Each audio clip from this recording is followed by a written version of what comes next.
राम राम सा। मैं संतोष सैनिकोटा से। मैं आपको तीसरा अध्याय सप्तशती पढ़ रही हूँ। मैं सप्तशती के 2 अध्याय तथा अर्गला स्रोत और कवच आपको भेज चुकी हूँ, जबकि मैं अब तीसरा अध्याय आज पढ़ रही हूँ। आज तीसरा दिन है, इसलिए अब आज तीसरा अध्याय सुनिए आप प्रेम से और माता जी को प्रसन्न कीजिए। माता जी, जब माता जी सप्तशती सुनते हैं ना माता जी की, तो बहुत प्रसन्न होती है। पूजा करने से नहीं होती है जितनी प्रसन्न माता जी की जो सप्तशती होती है, तो औरतों में ताकत आती है, मन में विश्वास रहता है कि अपने माता साथ में है, इसलिए अपने को माता की सप्तशती का अध्याय जरूर पढ़ना चाहिए। अब मैं आपको तीसरे अध्याय का पाठ सुनाती हूँ, आप सुनना थोड़ा ध्यान से। ऋषि बोले, महाअसुर छिचुर सेनापति ने जब ये देखा कि यह सेना तो इस प्रकार मारी जा रही है, तब उसे बड़ा क्रोध उत्पन्न हो गया। स्वयं भी अंबिका के साथ युद्ध करने निकल पड़ा। युद्ध में जाकर उसने देवी जी पर बाणों की इस प्रकार वर्षा की जैसे मेघ सुमेरु पर्वत की चोटी पर जाकर जलधारा बरसा रहा हो। तब देवी ने उसके बाण समूह को खेत में ही काट दिया। फिर बाणों द्वारा उसके सारथी घोड़ों को मार डाला। फिर झटपट उसका धनुष और ऊंची लहराती ध्वजा काट कर गिरा दिया। जब उसका धनुष कट चुका था, तब अपने बाणों से उसके अंग बिंद डाले। जिसका सारथी एवं घोड़े मर चुके थे, धनुष भी कट चुका था, तब वह बिना रथ के पैदल तलवार ढाल लेकर देवी के रथ की ओर दौड़ा और तेज तलवार से सिंह पर जाते ही प्रहार कर दिया। फिर देवी जी की वाम भुजा पर जोर से प्रहार किया। हे राजन, ज्यों ही उसकी तलवार देवी जी की भुजा पर पड़ी तो वह टूट गई। फिर असुर ने क्रोध करके आंखें लाल करके सूल पकड़ लिया। भद्रकाली जी पर उस दैत्य ने वह सूल डाल दिया। वह सूल इस प्रकार चमकता जैसे आकाश से सूर्य मंडल गिर रहा हो। देवी ने अपनी ओर आते हुए सूल को देखा, उस पर अपना सूल चला दिया, जिससे वह सूल सैकड़ों टुकड़े हो गया। साथ में चिशुर महादैत्य के प्राण निकल गए। और जब महिषासुर का बलवान सेनापति मारा गया, तब देव शत्रु चामर हाथी पर आकर बैठ गया और आते ही उसने अंबिका देवी पर शक्ति का प्रहार किया। श्री देवी जी ने ओंकार द्वारा ही तेजहीन कर उसे जमीन पर गिरा दिया। अपनी शक्ति को गिरा हुआ देखकर चामर को बड़ा क्रोध आ गया। उसने पुनः शूल का प्रहार कर दिया। शूल को भी देवी जी ने बाणों द्वारा उछाल डाला। तब सिंह उछल कर हाथी के मस्तक पर आ चढ़ बैठा। फिर दैत्य के साथ बुझा युद्ध करने लगा। वे दोनों परस्पर लड़ते लड़ते उस हाथी पर से नीचे पृथ्वी पर आ गिरे और भयंकर प्रहारों से परस्पर युद्ध करने लगे। तब बड़े वेग से हंसिंह ऊपर को उछला। ऊपर आकाश से नीचे की ओर गिरते गिरते पंजों के प्रहार से दैत्य चामर का सिर धड़ से अलग कर दिया। देवी जी ने शिला एवं वृक्ष आदि से युद्ध में उद्यम को मार डाला। फिर कराल को भी दांत, मुक्का और थप्पड़ों के द्वारा मार डाला, दांतों से। और क्रोध परिपूर्ण देवी ने गदा की चोटों से उद्दत को चूर चूर कर दिया। बिंदीपाल शस्त्र द्वारा वास्कल तथा बाणों द्वारा अंधक एवं ताम्र को मारकर यम धाम भेज दिया। त्रिनेत्र धारणी परमेश्वरी ने उग्राश्य, उग्रीव, महाहनु नाम के दैत्यों को त्रिशूल द्वारा मार दिया। तलवार से विडाल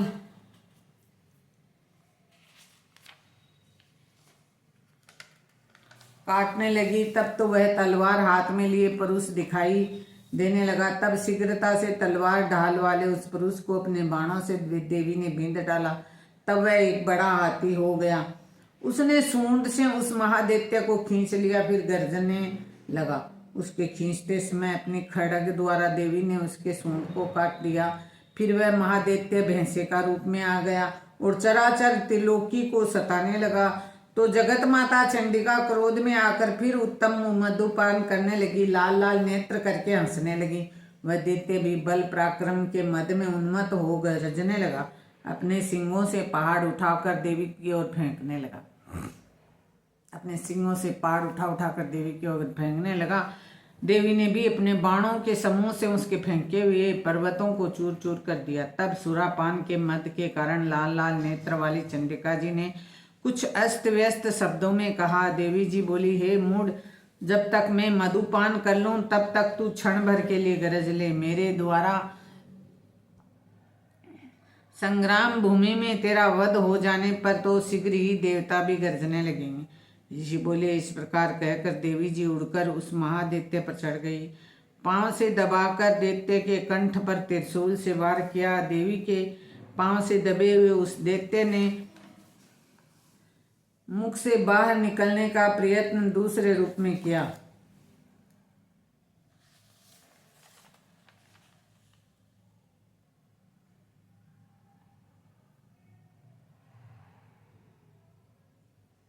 पांव से दबाकर दैत्य के कंठ पर त्रिशूल से वार किया। देवी ने पांव से दबे उस दैत्य ने अपने मुख से बाहर निकलने का प्रयत्न किया दूसरे रूप में।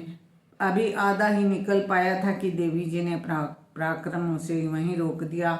आधा निकलने पर भी उस दैत्य ने युद्ध करना नहीं छोड़ा तो देवी जी ने अपनी तेज तलवार से उसका सिर काट कर नीचे गिरा दिया। दैत्य सेना हाहाकार करने लगी। तब उस सारी सेना का भी देवी जी ने नाश कर दिया। सभी देवता अत्यंत प्रसन्न हुए। दिव्य महर्षियों के साथ देवता लोगों ने स्तुतियां की। गंधर्व राज गायन करने लगे, अप्सराएं नाचने लगे। इस तरह करने लगी। उसको मर गया तो सब लोग खुश होकर डांस करने लगे। हे महाराज, देवी माता, उस दैत्य को मारा। जैसे सभी बुराई वाली चीजों को मारना। जय हो माता जी महाराज की। तीसरा अध्याय समाप्त हुआ। अब मैं आपको चौथा अध्याय बताती हूँ। संतोष सेनी कोटा से मैं आपको चौथा अध्याय सुनाती हूँ। आप सुनना बड़े प्यार से। माता बहुत खुश होगी। ऋषि बोले, अत्यंत पराक्रमी उस दुरात्मा महिषासुर एवं उसकी सेना के देवी द्वारा मारे जाने पर इंद्र आदि देवता गण अपनी वाणियों द्वारा देवी जी की स्तुति करने लगी। जिस देवी जी ने अपनी शक्ति से सारे जगत को व्याप्त कर लिया, जिसका स्वरूप सभी देवताओं का समूह है, सभी देवता एवं महर्षि जिसकी पूजा किया करते हैं, उसे अंबिका देवी को हम प्रणाम करते हैं। वही देवी हमारा मंगल करे। जिसके अतुल प्रभाव को एवं बल को भगवान शेषनाग, ब्रह्मा तथा हरि भी नहीं कह सकते, वही चंडिका देवी सारे जगत का पालन करती है। अमंगल के भय से नाश का विचार करे। जो श्री स्वरूपणी पुण्यात्माओं के घरों में तो लक्ष्मी स्वरूपा है, पापियों के घरों में दरिद्रता, पवित्र बुद्धि वालों के हृदय में बुद्धि, श्रेष्ठ पुरुष के यहाँ श्रद्धा, कुलीन मनुष्य में लज्जा स्वरूपणी है। इस प्रकार की है देवी जी, हम आपको प्रणाम करते हैं। हे भगवती, आप विश्व का पालन करें। हे मातेश्वरी, आप इन अचिंत्य रूप का असुरों के क्षय करने वाले, आपके महान पराक्रम एवं देवता असुरों के समान संग्राम में किए गए आपके अद्भुत चरित्रों का वर्णन हम किस प्रकार कर सकते हैं। हे भगवती, आप संपूर्ण जग का कारण हो। सत्व, रज, तम इन तीनों गुणों वाली होते हुए भी आप अज्ञेय हो। दोषों के कारण हम लोग आपको जान नहीं सकते। तो हम तो क्या, विष्णु शिव आदि भी आपका पार नहीं पा सकते। आप सबकी आश्रय हो। आप आधा अव्यक्ता परा प्रकृति हो। हे देवी, सभी यज्ञों में जिसके उच्चारण करने से सभी देवता तृप्त हो, आप ऐसा अचिंत्य महाव्रत स्वरूप हो। संपूर्ण दोषों से रहित, इंद्रियों को वश में करने वाले, तत्व से सार जानने वाले मोक्षधारी मुनि जन जिसका अभ्यास करते हैं, वह देवी भगवती पराविद्या आप हो। आप शब्द स्वरूपा हो। परम पवित्र ऋग्वेद, यजुर्वेद एवं मनोहर उद्गीत के पदों के पाठ से युक्त सामवेद का आप निधान हो। वेद त्रयी देवी हो। 6 गुणों से संपन्न आप भगवती हो। सभी शास्त्रों का ज्ञान कराने वाली हे देवी, आप मेघा हो। दुर्गम संसार रूप सागर से पार उतारने वाली नौका रूप दुर्गा हो। आप असंख्य हो। मधु के टप दैत्य के शत्रु, विष्णु के वक्षस्थल पर निवास करने वाली आप लक्ष्मी स्वरूपा हो। हे देवी, चंद्रमा को मस्तक पर धारण करने वाले भगवान शंकर से सम्मानित आप गौरी हो। यद्यपि आपका मुख सुंदर परिपूर्ण चंद्रमा के बिंब के अनुकर करने वाला है, निर्मल मंद मुस्कान से शोभित है। इस प्रकार के निर्मल मंद मुस्कान से शोभित चंद्रमुख को देखकर क्रोध से परिपूर्ण महिषासुर ने झटी आप पर प्रहार किया है। एक अद्भुत बात है। उससे भी अति अद्भुत एवं विचित्र बात तो यह है कि जब वह मुख क्रोध से युक्त था, उदय होते हुए चंद्रमा की भांति लाल लाल था, तन्वी भुएं अति विकराल थी। ऐसा देखकर महिषासुर ने अपने प्राण तुरंत ही वहीं नहीं छोड़ दिए। भला कौन ऐसा प्राणी जो क्रोधी यमराज को देखकर जीवित रह सके। हे देवी, आप प्रसन्न हो, सर्वदा उन्नति दाता देवी। आप जिन पर प्रसन्न हो वे ही सभी देशों में आदर पाते हैं, उन्हें ही धन तथा यश मिलता है। देवी, आपकी कृपा ही पुण्यात्मा पुरुष सभी धर्म संबंधी कार्य प्रतिदिन किया करते हैं। आपकी कृपा से उसे शरण लाभ होता है, इसी कारण आप तीनों लोकों में फल देने वाली हो। आपसे बढ़कर और कौन है। सबके लिए उपकार करने वाली हो, सर्वदा दयामयी हो। इन राक्षसों का वध करने से जगत सुखी हो। ये राक्षस कभी नरक के लिए चिरकाल तक भले ही पाप करते हो। संग्राम में इनका वध आपने इसलिए किया कि मुझसे मारे हुए ये सड़क चले जाए। यही मन में रखकर हे देवी, आप पापियों का वध करती हो। आप असुरों को केवल देखने मात्र से भस्म क्यों नहीं करती। शत्रुओं पर शस्त्रों का प्रहार क्यों कर दिया करती हो। इसका भी कारण है, क्योंकि शत्रुगण मेरे शस्त्रों से मरकर पवित्र होकर उत्तम लोकों में पहुंचे। इस प्रकार आपके यह विचार अति उत्तम है। आपका शील स्वभाव दुराचारियों के दुष्ट स्वभाव को निवृत्त करने वाला है और आपका रूप अचिंत्य है। उसकी अन्य किसी के साथ तुलना नहीं हो सकती। आपका पराक्रम तो देवताओं के पराक्रम को नाश करने वाला और दैत्यों का नाश करने वाला है। इसी प्रकार आप शत्रुओं पर भी दया किया करती हो। आपके पराक्रम की तुलना हे देवी किसके साथ हो सकती है। और आपके रूप भी तो परम मनोहर है, परंतु शत्रुओं को भयदायक है। हे वरदायिनी, त्रिलोकी भर में यह आप में ही